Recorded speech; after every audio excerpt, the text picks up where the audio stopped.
How to change phone number for your Facebook account. Hi everyone, this is Max. I hope you are doing great, so let's start without wasting time. First of all, open up Facebook application, tap on three lines. Now scroll down and click on settings and privacy. Now tap on settings. Now click on account center and tap on personal details. Now click on contact info and tap on your phone number. Now tap on delete number. Now click on delete. Now enter your password.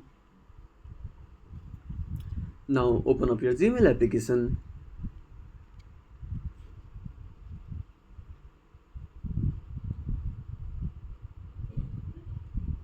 Now copy the code, go back to Facebook and paste the code here. Now click on continue. Now tap on close. Now click on add new contact. Now tap on add mobile number and you can add a new phone number. So that's it.